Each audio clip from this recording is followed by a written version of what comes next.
Então, de fato, o desenvolvimento positivo de jovem, ele vem para tentar potencializar essas alterações que acontecem durante o processo da adolescência, contradizendo um período anterior ao que a gente viveu, conhecido como tempestade e perigo. É um termo em alemão que se demonstrava que todo adolescente ele era um potencial a se desenvolver relacionado ao risco. O que é isso? A literatura mostrava que os adolescentes tinham uma tendência muito grande a desenvolver comportamento relacionado à droga, a desenvolver comportamento depressivo e outras coisas negativas. Então, o desenvolvimento positivo de jovens surge a partir da década de 80, onde ele observa que todo jovem ele é um potencial, todo jovem tem algo a ser desenvolvido. Então, a gente precisa maximizar o que esse jovem tem de bom, para que ele possa chegar na vida adulta com mais sucesso e com maior felicidade nos aspectos psicossociais nos quais ele está inserido. Então, lá em 1993, a Little, ela cria um modelo teórico de como esse desenvolvimento positivo de jovens precisa ser inserido nos meios em que os jovens estão inseridos. Então, ela cria um modelo teórico dos 4 Cs, que é a competência, o caráter, a confiança e a conexão.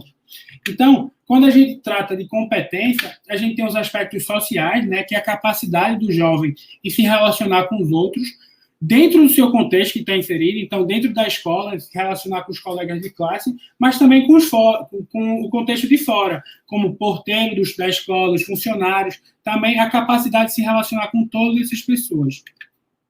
O contexto acadêmico, né, que é de suma importância, então você ter desempenho positivo nos ambientes educacionais, saber se portar, saber se comunicar nesses ambientes. A competência cognitiva, né, tomar decisões assertivas dentro e fora do contexto, saber o que é certo, o que é errado, como se comportar em determinadas decisões, em situações para você tomar as decisões mais assertivas. E vocacional, né, que é o êxito na carreira profissional escolhida. Então, independente do que o jovem for querer para a sua vida adulta, para uma fase posterior à escola, numa faculdade, por exemplo, ele precisa ter um êxito naquilo que ele escolheu para tomar decisões futuras dentro daquilo que ele escolheu, que ele sente felicidade e está naquele ambiente. E aí, quando a gente se trata de confiança, né, então, é um termo que possui e mantém um senso interno de autoestima e autoeficácia nas ações gerais, tanto dentro do contexto em que está inserido, então a gente pode dizer o esporte, a escola, também fora dele, né? Então na casa, na sociedade, então ele precisa ter confiança no que ele está fazendo. E aí a gente tem a conexão, né? Que é criar laços positivos com as pessoas e os ambientes, então a gente precisa ter essa conexão com todo esse contexto. E o caráter, que é ter respeito e demonstrar comportamentos corretos, num senso de certo e errado, dentro e fora dos ambientes educacionais.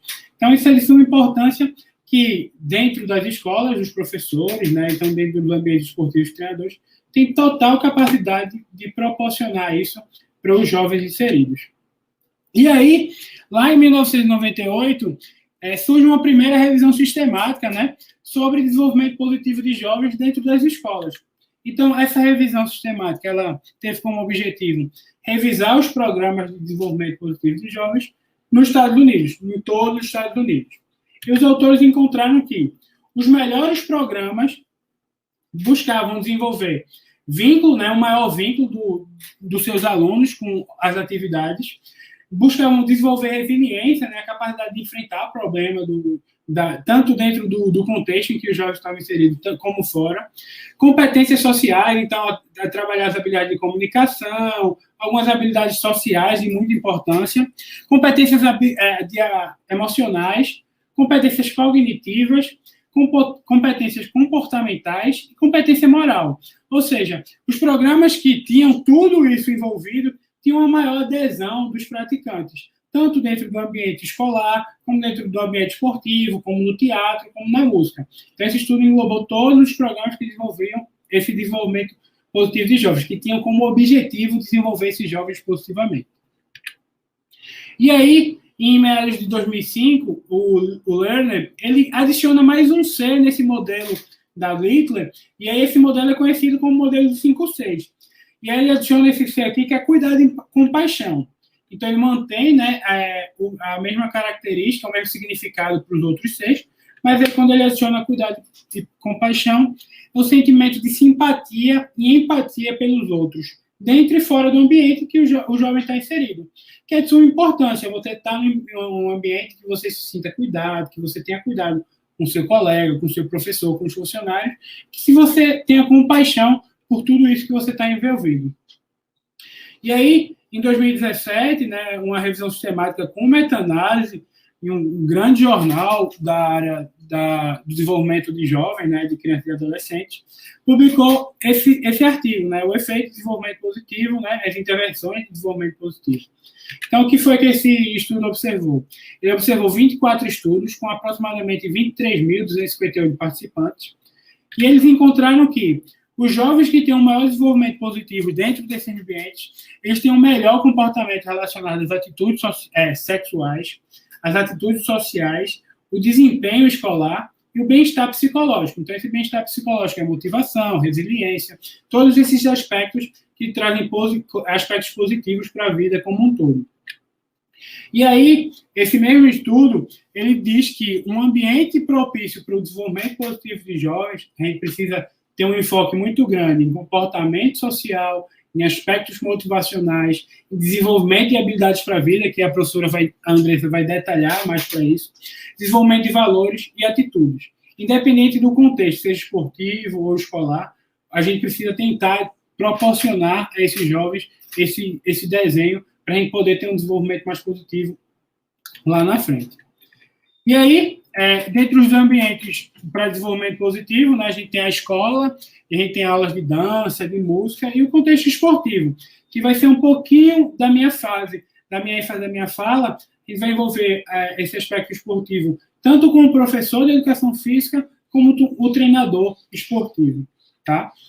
E aí, em 2007, os autores eles trazem uma revisão que é avaliar o potencial dos programas de esportes para promover um desenvolvimento positivo, enquanto ele diminui o risco, né, de comportamentos problemáticos. Esses comportamentos problemáticos têm uso de drogas, sexo inseguro, uso excessivo de bebida alcoólica, depressão, pensamentos suicidas. Então, o que é que esses autores mostram? Eles mostram que os pares sociais, tanto dentro e fora do contexto esportivo, ou seja, treinador, professor, pais, funcionários do ambiente, seguranças, tem total responsabilidade num processo de formação, tanto dos aspectos físicos, como psicológicos, sociais e intelectuais desses jovens. E esses aspectos estão diretamente ligados ao modelo dos 5-6. E quando a gente tem tudo isso funcionando perfeitamente, a gente tem um resultado do desenvolvimento positivo dos jovens.